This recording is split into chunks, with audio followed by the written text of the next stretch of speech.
Welcome to the world of science function. Don't forget to like and subscribe so you don't miss new stories. Enjoy the listening. It started with silence, the kind of stillness that blanketed an entire world in dread.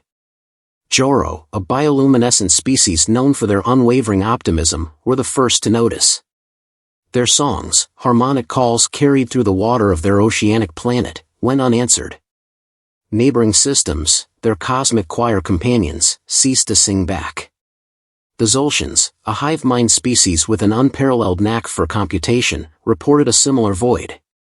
Their extensive communication networks, designed to pulse across galaxies with the precision of a metronome, buzzed emptily. Systems that had been alive with the chatter of countless species had gone dark overnight. And then, the Etrix, a race of silicon-based beings whose crystalline forms shimmered in starlight, discovered the anomaly at its source. In a sector known for its intergalactic trading hubs, a peculiar nebula was devouring subspace signals.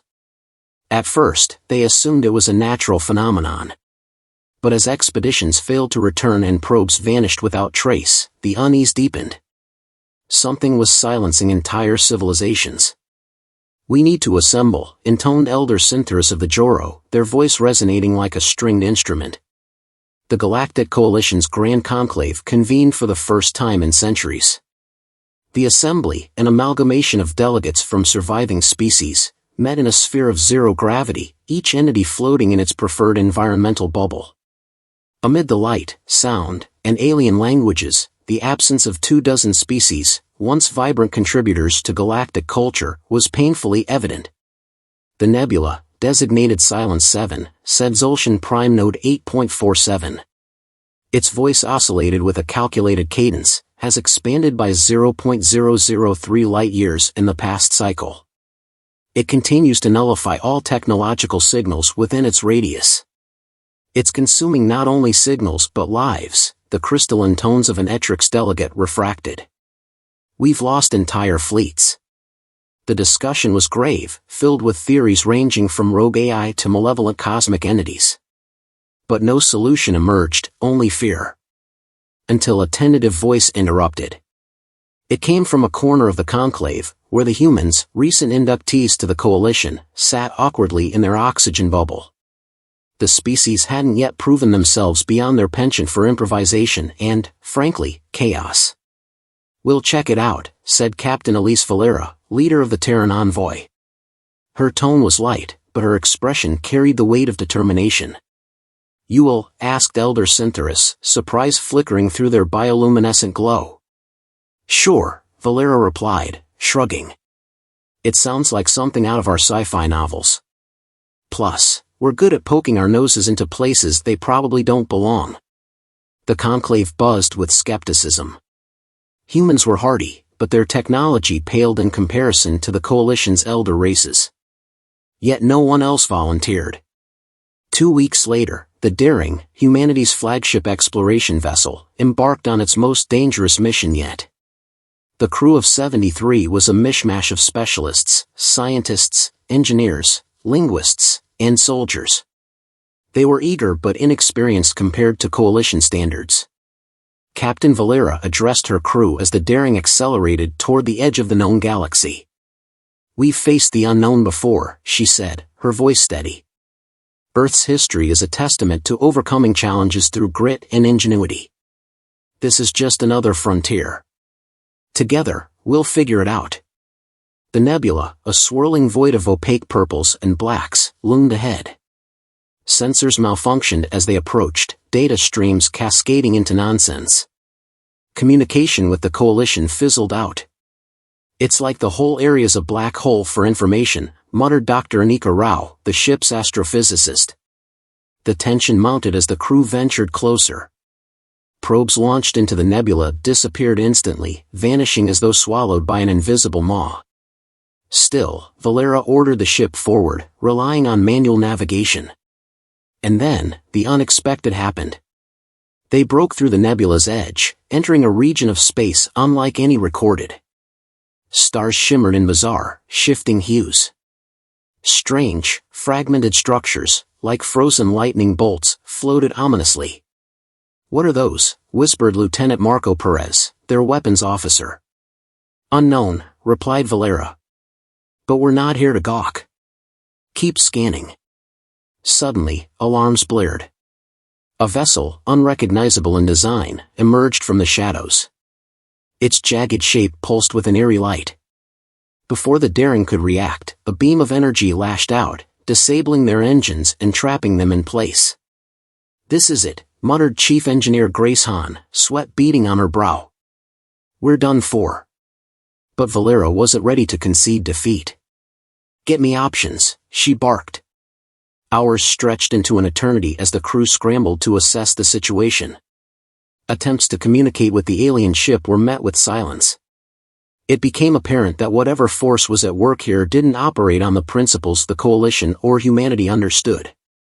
Still, the crew didn't give up. Valera paced the bridge, brainstorming with her team. Rao theorized that the alien vessel might be powered by the nebula itself, absorbing its chaotic energy. Perez suggested a diversion, but without propulsion, their options were limited. And then came the breakthrough. Hahn, in a moment of brilliance, proposed a solution. If the nebula disrupts technology, maybe we can use its chaos to our advantage. What if we overload the energy field surrounding the ship? You mean make it implode? Valera asked. Hahn nodded. It's risky. Could take us down too. But it's a chance. The crew worked tirelessly, rigging the ship's systems to emit a counter-frequency pulse. As they prepared to execute the plan, the alien vessel began to move, as though sensing their intent. Now or never, Valera said, her voice a steel edge. The pulse fired, rippling outward. The alien ship convulsed, its jagged form shuddering as cracks spread across its surface. With a soundless explosion, it disintegrated, fragments dissolving into the nebula. Cheers erupted on the bridge, but the celebration was short-lived. The Daring was heavily damaged, drifting without propulsion. Valera's gaze hardened. We're not out of this yet, she said. The crew rallied, patching systems and scavenging power from auxiliary reserves. Their efforts were a race against time, the nebula's energy continued to destabilize their systems. Finally, against all odds, they managed to restore partial engines. Limping out of the nebula's edge, they re-established contact with the Coalition. Captain Valera, Elder Syntheris's voice carried relief. You survived. Valera gave a weary smile. Not just survived. We learned something. And we'll be back. Whatever's out there, it's not invincible. And neither are we. The humans' audacity had paid off, but the mystery of the Silence 7 Nebula was far from solved. Little did they know, their actions had stirred something ancient, and it was waking. The Daring had barely made it back to Coalition space before the first ripples of its encounter with Silence 7 began to spread. Coalition scientists swarmed the ship, eagerly downloading every fragment of data the crew had managed to salvage. The findings were bleak, what little information they had on the alien vessel and the nebula only deepened the mystery. Yet, even as experts debated and hypothesized, something far more immediate loomed. The damage to the Daring wasn't just physical. Subtle anomalies had begun to manifest within the ship's systems, as if the nebula's chaos clung to them like an unseen parasite.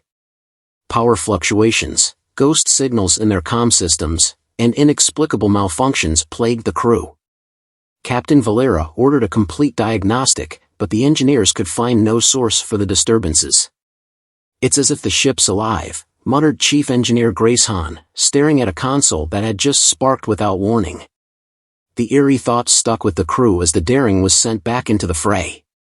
Coalition Command had deemed their experience and survival invaluable.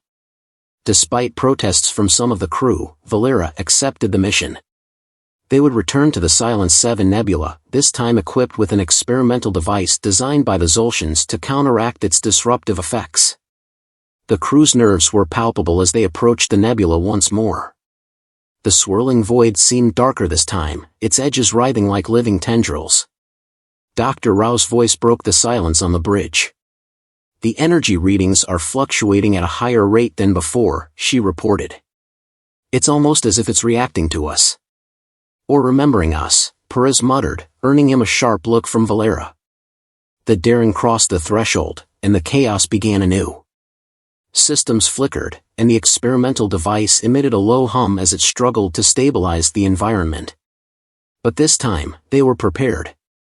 Valera had implemented strict protocols, manual overrides, redundant backups, and constant monitoring of the crew's physical and mental states. For hours, they pressed deeper into the nebula. The strange, lightning-like structures they'd seen before were more numerous now, forming an almost maze-like pattern. Navigation became a nightmare, and Valera relied heavily on Han and her team to guide the ship. Then, the signals started. At first, they were faint, pings of data that seemed to echo through the nebula. Rao analyzed them obsessively, her brow furrowed as she pieced together fragments. Slowly, a pattern emerged. "It's a language," she declared, her voice tinged with awe and fear. "Not one we recognize, but it's definitely communication." "From what?" Valera asked, leaning over Rao's console. "That's the question," Rao replied. "It's coming from multiple sources. Whatever's here, it's not singular." The thought sent a chill through the bridge. The alien ship they'd encountered before had been a formidable adversary, but now it seemed likely they were dealing with an entire network of entities. As they advanced, the signals grew stronger, and the anomalies aboard the ship intensified. Perez reported phantom readings on the weapons systems, and the ship's AI began spouting fragments of code in languages no one recognized. The crew's sleep was plagued by vivid, unsettling dreams that left them irritable and on edge. "We're being watched," said Lieutenant Commander Iris Kwan, the ship's tactical officer. She was normally unflappable, but even she couldn't hide her unease. "Whatever's out there, it knows we're here." Valera didn't disagree. The sense of being observed was oppressive, like a weight pressing down on them. Still, she pushed forward, determined to uncover the nebula's secrets. Their breakthrough came when they encountered a derelict ship, adrift in the nebula's depths. Its design was unlike anything in the Coalition, a strange, organic structure that seemed to pulse faintly with light. Valera ordered an away team to investigate, despite the obvious risks. The team, led by Kwan, boarded the alien vessel with trepidation. Inside, they found a haunting scene. The corridors were lined with pod-like structures, each containing the remnants of an alien life form. The beings were humanoid but distinctly alien, their features elongated and their skin a shimmering iridescent blue. Most were lifeless, but a few pods flickered with faint signs of activity. "Captain, you need to see this," Kwan reported, her voice tight. She transmitted visuals back to the Daring, showing one of the flickering pods. Inside was a being, alive, but barely. "Bring it back," Valera ordered. Carefully. The being was transferred to the Daring, placed in a containment chamber while the medical team worked to stabilize it. As they did, the signals from the nebula changed, growing more intense. It was as if the act of rescuing the creature had drawn attention. "Captain, we've got company," Perez reported, his tone grim.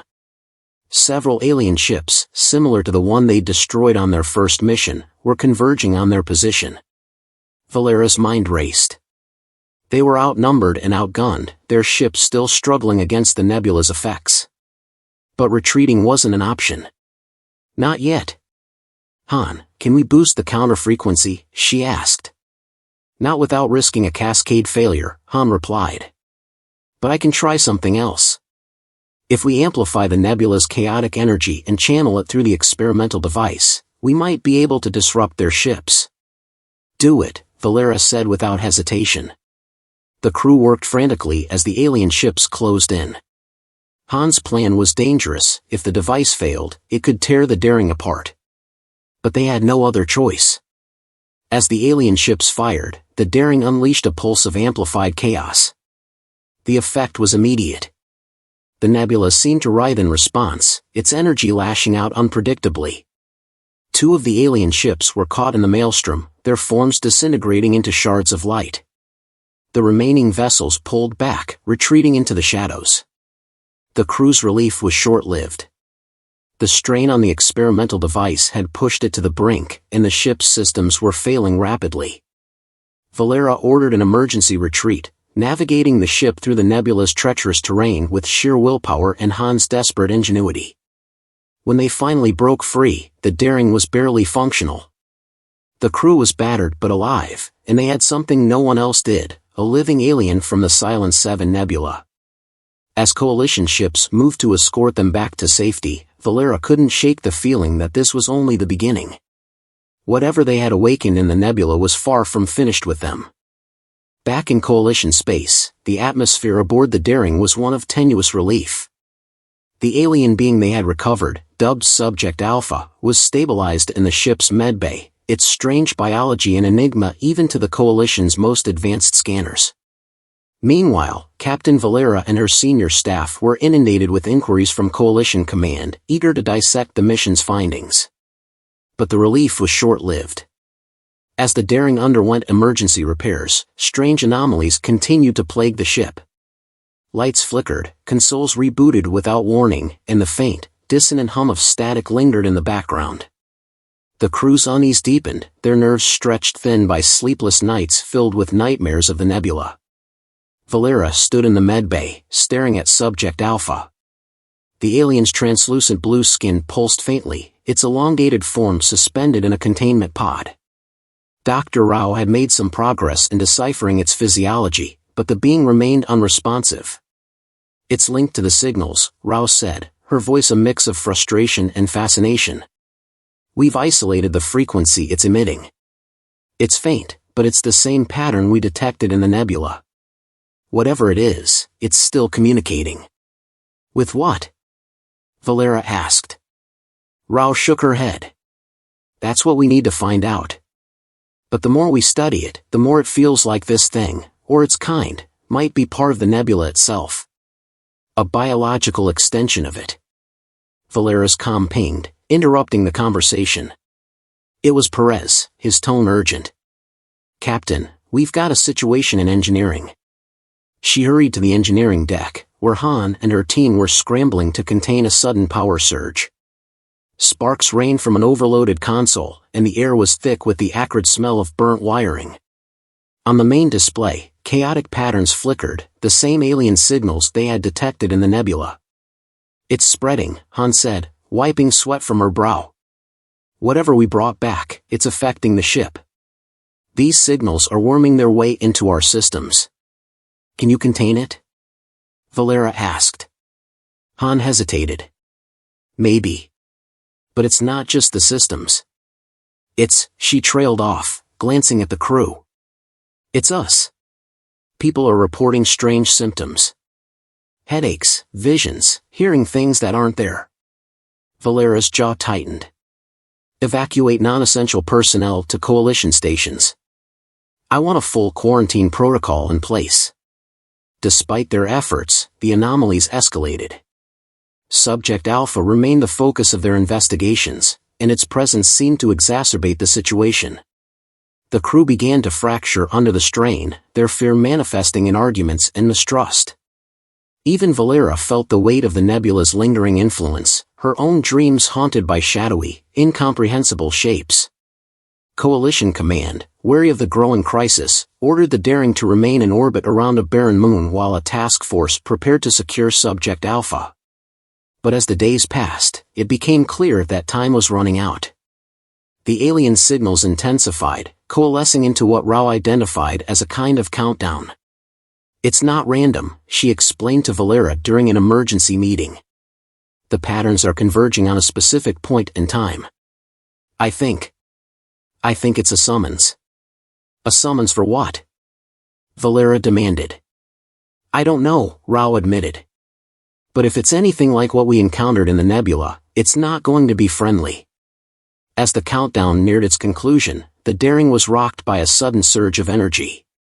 The containment pod holding Subject Alpha glowed brightly, its occupants stirring for the first time. Alarms blared as systems across the ship began to fail. "Captain, we've got incoming," Perez shouted from the bridge. On the main view screen, the nebula's ominous darkness writhed into existence, as if tearing through the fabric of space itself. From its depths emerged a fleet of alien vessels, their jagged forms pulsing with the same eerie light they had seen before. Valera raced to the bridge, barking orders.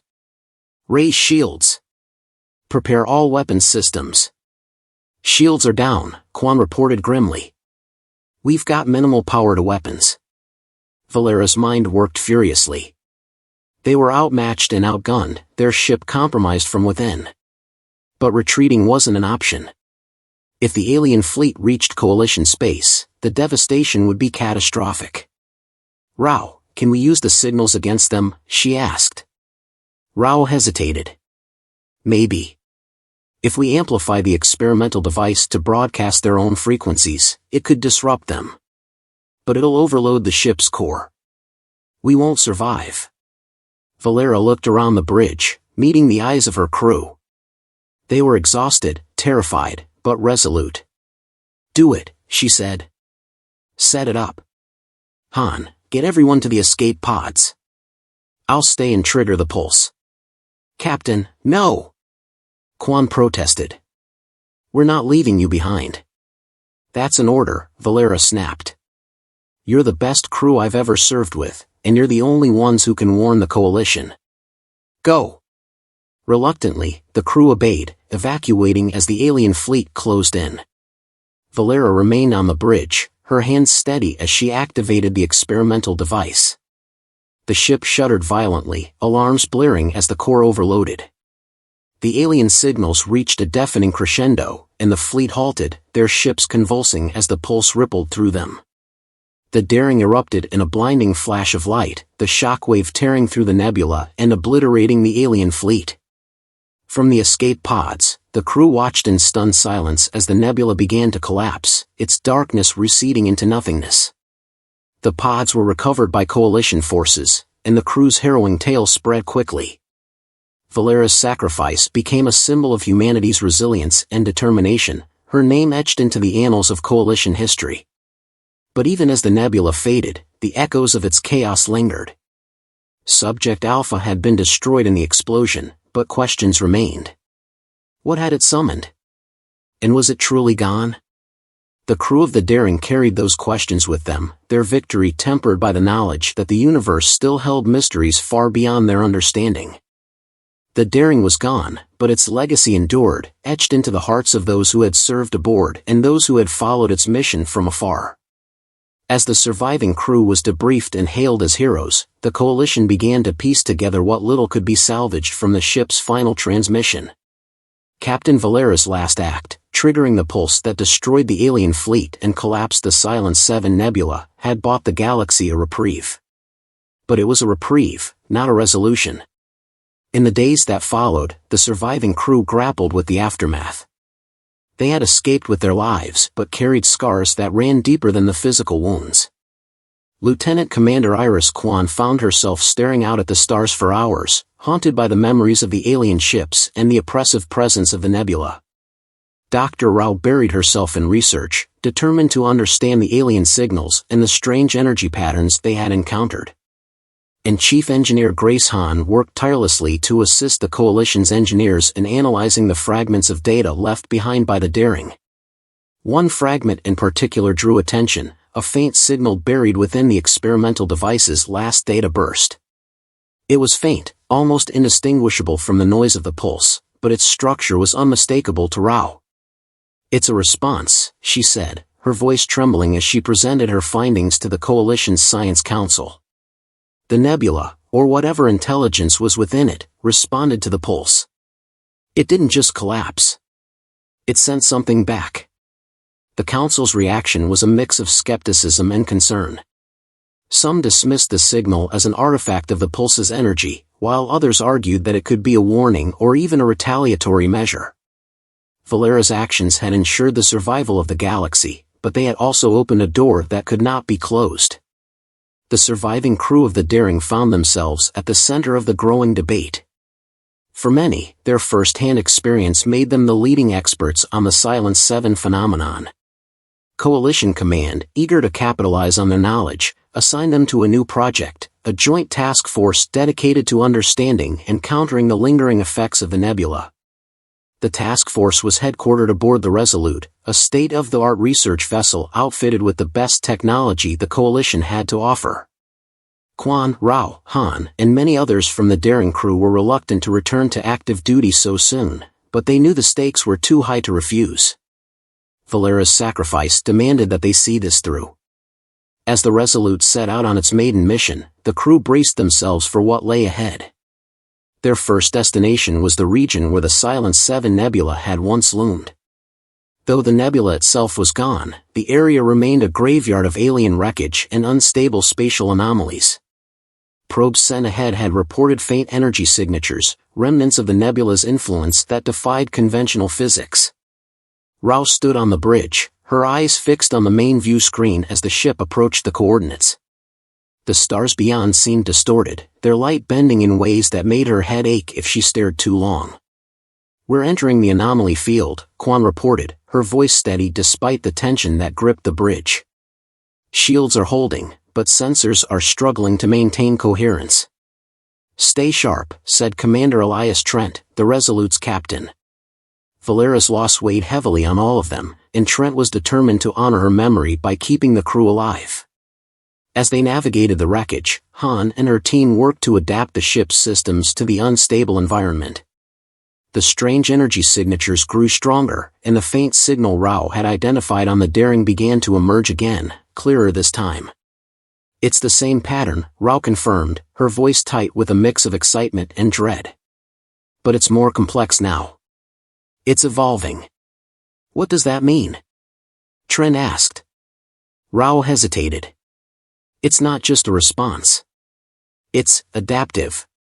Whatever we're dealing with, it's learning from us." The words sent a chill through the bridge. Before anyone could respond, the ship shuddered violently. Alerts blared as the energy signatures coalesced into a massive disturbance ahead. From the wreckage of an alien vessel, a new form emerged. It was unlike anything they had seen before, a construct of shifting light and shadow, its shape constantly changing as if struggling to define itself. "It's reacting to the signal," Quan said, her hands flying across her console. "It's drawn to us." "Rao, can we shut it down?" Trent demanded. "I'm not sure," Rao replied.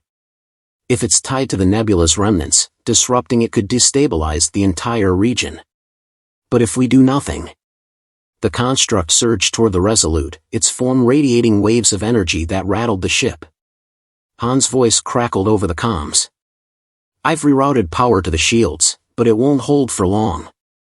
We need a plan, now." Trent turned to the crew. "Suggestions?" "We could use the experimental device," Quan suggested. "The one based on the Daring's tech. If we amplify the signal, it might disrupt the construct's cohesion." "And if it doesn't?" Trent asked. "Then we're out of options," Quan said grimly. Trent nodded. "Do it." The crew worked at a breakneck pace, deploying the device and synchronizing it with the ship's systems. As the construct loomed closer, its form growing more defined, Rao activated the signal. The Resolute vibrated with the force of the transmission, and the construct convulsed, its shape fracturing into shards of light. For a moment, it seemed to work. But then the construct reformed, stronger and more stable than before. Rao's eyes widened as she realized the truth. "It's feeding off the signal," she shouted. "We're making it stronger." "Cut the transmission," Trent ordered, but it was too late. The construct unleashed a wave of energy that knocked the crew off their feet and sent the Resolute spiraling. Systems failed across the ship, and the lights dimmed as the construct closed in. In the chaos, Han's voice came over the comms, defiant and determined. "I've got one last trick up my sleeve. I'm rigging the core for an overload. It'll take the construct out, but we need to evacuate now." "Han, no!" Quan protested, but Han's decision was final. "It's the only way," Han said. "Get to the pods. I'll buy you the time you need." The crew scrambled to evacuate as Han initiated the overload sequence. The construct's energy flared, sensing the imminent threat, but Han stood her ground, her hands steady on the controls. As the Resolute erupted in a brilliant explosion, the escape pods hurtled away, carrying the surviving crew to safety.